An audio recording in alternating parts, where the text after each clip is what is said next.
సురేష్ గారు ఇప్పుడు north side BJP బాగా పనిచేస్తూ ఉంటుంది. ఎందుకు మన తెలుగు రాష్ట్రాల్లో బీజేపీ తన సత్తా చూపించలేకపోతుంది? ఇక్కడెందుకు డల్‌గా ఉంటుంది అంటే ఏం చెప్తారు?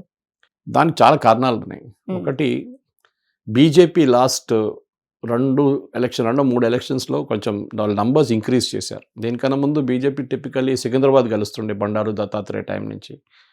ఇక్కడేమో సిటీలో మన హిమాయత్ నగర్ నుంచి ఆలే నరేంద్ర, కార్వాన్ నుంచి బద్దం బాలరెడ్డి గారు. ఇప్పుడు ఈ 2 కాన్స్టిట్యున్సీలు లేవు ఇప్పుడు. హిమాయత్ నగర్ ఏమో అంబర్పేట అయిపోయింది. బద్దం బాలరెడ్డి గారు కలిసిన కార్వాన్ ఎక్కడో వెళ్ళిపోయింది. ఇప్పుడు అసలు హిందువులు తక్కువ పడ్డారు అక్కడ కూడా. ఇప్పుడు పాపులేషన్ మ్యాట్రిక్స్ మార్చేశారు రాజశేఖర్ రెడ్డి గారు ఉన్న టైంలో. ఇక్కడ ప్రాబ్లం ఏమవుతుందంటే బీజేపీలో ఒక కాంగ్రెస్ కల్చర్ వచ్చేసింది. బయట నుంచి తీసుకొచ్చిన నేతలు వాళ్ళు చిన్నప్పటి నుంచి స్వయం సేవకుగానో ఏదో పనిచేయలేదు. వీళ్ళందరూ ఇప్పుడు కిషన్ రెడ్డి గారు కానివ్వండి, బండి సంజయ్ లాంటి వాళ్ళు పనిచేశారు. ఆ టైం నుంచి చిన్నప్పటి నుంచే వాళ్ళు స్వయం సేవకుగా పనిచేసి పైకి వచ్చిన వాళ్ళు, ఏబీవీపీ నుంచో ఏదైనా. కానీ కొత్త వాళ్ళు ఏమవుతుందంటే వాళ్ళు వచ్చిన కల్చర్లో స్టేజ్ మీద ఎక్కువ మంది ఉంటారు, స్టేజ్ కింద తక్కువ మంది ఉంటారు. ఓకే. అందరికీ లీడర్ కావాలి. ఎవరు కింద ఆడియన్స్ అని కూర్చోమంటే నాకు స్టేజ్ మీద కూర్చోవాలి. ఆ యాటిట్యూడ్ వచ్చేసి మొన్న మోదీ గారు నాకు చాలా నచ్చింది. అందరు క్లాస్ తీసుకున్నారు. 8 ఎంపీలను పిలిపించి క్లాస్ తీసుకున్నారు. మీరు యునైటెడ్గా వర్క్ చేయకపోతే కేరళ దగ్గర నేర్చుకోండి, తమిళనాడు చూసి నేర్చుకోండి. అక్కడ ఏం హోప్ లేని ప్లేస్. మీ దగ్గర 8 ఎంపీలు ఉన్నారు, equal to Congress. 32% vote percentage వచ్చింది మీకు లాస్ట్ టైం. ఏం తక్కువ? ఎందుకు గెలవలేకపోతున్నారు? ఇన్ని సెగ్మెంట్స్లో లోక్సభ సెగ్మెంట్ గెలిచిన దాంట్లో కూడా ఒక్క అసెంబ్లీ సెగ్మెంట్ మీరు గెలవలేకపోతున్నారు. Good point. సికింద్రాబాద్లో ఒక అసెంబ్లీ సెగ్మెంట్ గెలవలేదు, కానీ కిషన్ రెడ్డి గారు ఎంపీ అక్కడి నుంచి. కరీంనగర్ నుంచి బండి సంజయ్ గెలిచారు, ఒక్క సెగ్మెంట్లో కూడా ఎమ్మెల్యే లేరు. ఎక్సెప్ట్ ధర్మపురి అరవింద్ గారు కొంచెం ఇన్ఫ్లుయెన్స్ చూసి ఆయన ఏరియాలో కొంతమంది, ఆయన ఎగ్జాక్ట్లీ కాకుండా ఆయన పక్కనంతా ఎమ్మెల్యేలను ఎలక్ట్ చేయించారు ఆయన. ఇక్కడేమో రాజా సింగ్, ఆయన ఏ పార్టీని నిలబడితే ఆయన గెలుస్తారు, ఇండిపెండెంట్ కూడా గెలుస్తారు ఆయన, ప్రాబ్లం లేదు. సో మీరు ఎందుకు చేయట్లేదు అని చెప్పి క్లాస్ తీసుకున్నారు. మీరు అగ్రెషన్ లేదు, మీరు ఈ పాలిటిక్స్ పక్కన పెట్టండి, మీ ఫ్యాక్షనిజం పక్కన పెట్టండి, లేకుంటే I will have to take very strict action అన్నారు.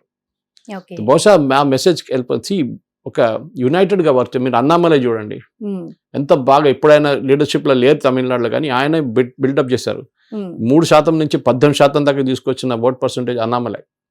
బూత్ మేనేజ్మెంట్, ప్రతి బూత్లో 10 మంది 20 మందిని ఆయన రిక్రూట్ చేసి ఆయన ట్రైనింగ్ ఇచ్చి పెట్టుకున్నారు అక్కడ.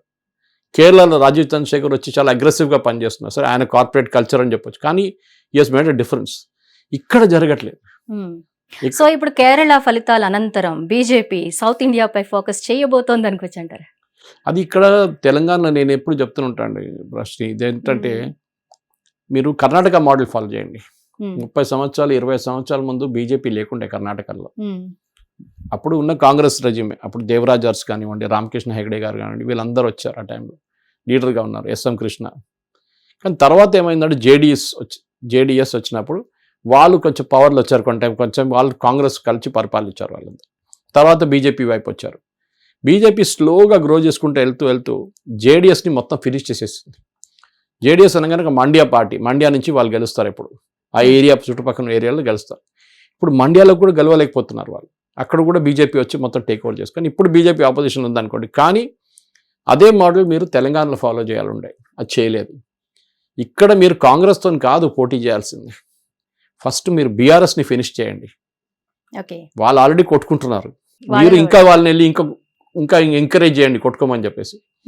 బీఆర్ఎస్ ఒకసారి ఫినిష్ అయిపోతే రేపు కేసీఆర్ గారు ఉన్నారో లేదా పోతున్న తర్వాత కూడా కవితకి హరీష్ రావుకి పడదు, కవితకి కేటీఆర్కి పడదు.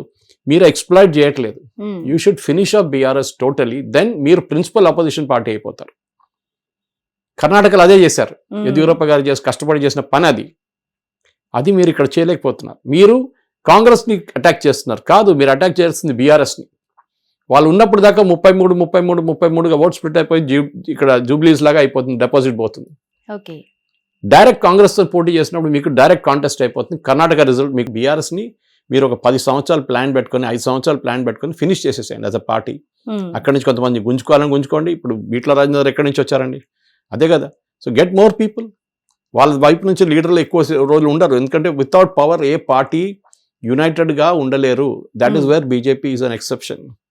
ఎందుకంటే వాళ్ళ వైపులో సంఘ్ కల్చర్ నుంచి వస్తారు వాళ్ళు, ఆర్ఎస్ఎస్ కల్చర్ నుంచి. అక్కడ వాళ్ళు ఎప్పటి నుంచో నేర్చుకున్నారు, పవర్ లేకున్నా కానీ మేము ఒక్కరుగా ఉంటాం. మేము బీజేపీ వైపు నుంచి ఎవరో రిజైన్ చేసి అక్కడ వెళ్ళడం మీరు చాలా తక్కువ వింటారు. మీరు ఎందుకంటే చిన్నప్పటి నుంచి ఆ చిన్న కల్చర్ ఉంటుంది, వాళ్ళు సంఘకి వెళ్ళడం, శాఖకి వెళ్ళడం, వాళ్ళకి అది మైండ్లో ఉంటుంది వాళ్ళు ఆ డిసిప్లిన్. ఓకే. మీరు ఇక్కడ తెలంగాణలో చేయాల్సింది మోదీ గారు అదే బహుశా చెప్పుంటారు అనుకుంటాను, నేను ఆ మీటింగ్ అటెండ్ చేయదు, కానీ నా అడ్వైస్ ఉంటే అదే ఉంటుంది, దట్ మీరు చేయాల్సింది ఫస్ట్ యూ అటాక్ బీఆర్ఎస్, వాళ్ళని మొత్తం ధ్వంసం చేయండి, then you attack Congress. Okay. అప్పుడు మీకు కర్ణాటక రిజల్ట్ మీకు వచ్చేస్తుంది ఆ టైం. సో ఇక మీదట బీజేపీ ఇలా అన్ని స్టేట్స్ ని కూడా తన హస్తగతం చేసుకునే దిశగా కదులుతుందని అనుకోవచ్చు. కరెక్ట్, డెఫినెట్గా. ఎందుకంటే ఇప్పుడు కాంగ్రెస్ ఉన్నది 3 సంస్థానంగా, 3 స్టేట్స్లో ఉన్నారు, హిమాచల్ ప్రదేశ్, కర్ణాటక అండ్ తెలంగాణ, అంతే. దాంట్లో మీకు అన్నిటికంటే పెద్ద ఆపర్చునిటీ కర్ణాటక, ఆల్రెడీ వాళ్ళు ఉన్నారు అక్కడ, చాలా స్ట్రాంగ్గా ఉన్నారు BJP, even though they are in opposition. Himachal ఏ రోజైనా మారిపోతుంది, జస్ట్ లైక్ కేరళ, ఒక టైం వాళ్ళు గెలుస్తారు, ఒక టైం వీళ్ళు గెలుస్తారు. బట్ తెలంగాణ మీద కాన్సన్ట్రేట్ చేయండి. ఎక్కడి నుంచి ఏబీవీపీ నుంచి వచ్చిన రేవంత్ రెడ్డి ఇవాళ కాంగ్రెస్ పయాప్ నుంచి ముఖ్యమంత్రిగా ఉన్నారు. ఆలోచించండి, టీడీపీకి వెళ్ళారు, టీడీపీ నుంచి కాంగ్రెస్కి వచ్చారు, మళ్ళీ ముఖ్యమంత్రి. ఎవరు ఊహించలేదు. లేదు, కాంగ్రెస్ లో ఎప్పటి నుంచో 30-40 సంవత్సరాలు పనిచేస్తున్న వాళ్ళు పక్కన కూర్చున్నారు, ఆయన ముఖ్యమంత్రి అయిపోయారు. బికాస్ ఈ showed that leadership capability, aggression చూపించారు. ఇక్కడ బీజేపీకి మిస్సింగ్ అవుతుంది ఏంటంటే అగ్రెషన్ లేదు. That I want to win అని మీకు ఫైర్ ఇన్ ద బెల్లీ అంటాం చూడండి, అది కావాలి. బీహార్లో చూపించారు, హర్యానాలో చూపించారు బీజేపీ, అది కావాలి. ఇప్పుడు బెంగాల్లో చూపిస్తున్నారు, అది ఇక్కడ చూపిస్తే డెఫినెట్గా అగ్రెషన్ ఏదో వచ్చి ప్రెస్ కాన్ఫరెన్స్లు పెట్టడం కాదు, ఆన్ ద ఫీల్డ్. అదే మోదీ గారు చెప్పారు, ఆన్ ద ఫీల్డ్ పనిచేస్తేనే ఇంప్రూవ్ అవుతారు, మీరు ప్రజలతో ఉంటే బిహేవ్ అవుతారు. మీరు ఓవైసీ దగ్గర నుంచి సోషల్ మీడియా ఎట్లా యూజ్ చేయాలని నేర్చుకోమని చెప్పి మోడీ గారు చెప్పారంట. ఆలోచించండి, అది అడ్వైస్ ఇచ్చారు. ఆయన ఎట్లా చేస్తారు చూడండి, ఎట్లా సోషల్ మీడియా యూజ్ చేస్తున్నారు. ఇక్కడ ప్రాబ్లం ఏంటంటే వాళ్ళకి ఒక టీం ఉంది, వాళ్ళు ఏదో ట్వీట్ చేస్తుంటారు రోజంతా, లీడర్కి పర్సనల్ ఇన్వాల్వ్మెంట్ లేదు అక్కడ. అది వాళ్ళ టీం ట్వీట్ చేయడం కాదు కదా, యూ షుడ్ బి సంథింగ్. ఇప్పుడు మోదీ గారు ఇచ్చినప్పుడు ఆయన టీమే ట్వీట్ చేస్తున్నారు, ఎస్, బట్ ఆయన మన్ కీ బాత్తో కమ్యూనికేట్ చేస్తున్నారు. ఆయన వందే భారత్ ఇనాగ్రేషన్ పోతే అక్కడ ఆయన ఇంటరాక్ట్ అవుతున్నారు. That is very important. ఇక్కడ మీరు సెల్ఫీలు తీసుకోవడము, స్టేజ్ పైన స్పీచ్ ఇచ్చి కేటీఆర్ని తిట్టడము, రేవంత్ రెడ్డిని తిట్టడం కాదు. మీరు పార్టీని ఖమ్మం లాంటి ప్లేస్లో, మంచిర్యాల లాంటి ప్లేస్లో ఎక్కడెక్కడ బీజేపీకి రిప్రజెంటేషన్ లేదో, చాలా వీక్గా ఉన్నారు, అక్కడ మీరు ముందు బూత్ మేనేజ్మెంట్ పెట్టండి. బూత్ మేనేజ్మెంట్ సెటప్ చేస్తే మీరు 90% ఎలక్షన్ గెలిచినట్టే. అమిత్ షా గారు చెప్తుంటారు దాన్ని. Booth is the most important thing. ఒక బూత్లో మినిమం 10 నుంచి 15 మందిని మీరు డెడికేటెడ్గా ఉండాలి అక్కడ. అప్పుడు మీరు ఎలక్షన్ టైంలో మీరు ఓటర్స్ని మీ వైపు తీసుకురావచ్చు. సో భవిష్యత్తులో రాజకీయ పార్టీలు ఎలా పనిచేస్తాయి చూద్దాం. ప్రజలు ఫైనల్లీ ఎవరైతే వర్క్ చేస్తారో వాళ్ళకే పట్టం కడుతూ ఉంటారు. ఆ దిశగా ఎలాంటి పథకాలతో బీజేపీ రాబోతుందో కూడా వేచి చూద్దాం. Thank you very much Suresh Kochettilli గారు.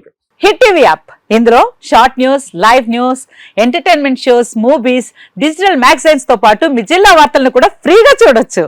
ఇంకెందుకు ఆలస్యం, వెంటనే హిట్ టీవీ యాప్ ని డౌన్లోడ్ చేసుకుని ఫ్రీగా ఎంటర్టైన్మెంట్ పొందండి. Hit TV app, hit TV app, please download hit TV app. Hit TV app ని ఫ్రీగా డౌన్లోడ్ చేసుకుని ఎంజాయ్ చేయండి. మీకు నచ్చిన ఎంటర్టైన్మెంట్ కోసం హిట్ టీవీ యాప్ ని ఫ్రీగా డౌన్లోడ్ చేసుకుని ఎంజాయ్ చేయండి. హిట్ టీవీ యాప్ ని డౌన్లోడ్ చేసుకుని ఆస్వాదించండి, ఆశీర్వదించండి. ఇంతమంది సెలబ్రిటీలు హిట్ టీవీ యాప్ ని డౌన్లోడ్ చేసుకోండి అని చెప్తున్నారంటే ఎంత మంచి యాప్ ఆలోచించండి. అమెరికా అమెరికా అమెరికా అమెరికాలో చదవాలనుకునే వాళ్ళకి విశ్వసనీయమైన పేరు మన శౌర్య కన్సల్టెన్సీ. UK లో 1 year masters, UK లో 1 year masters, 2 years work permit up to 5 years visa. Contact Saurya Consultancy. Contact 89851 89851.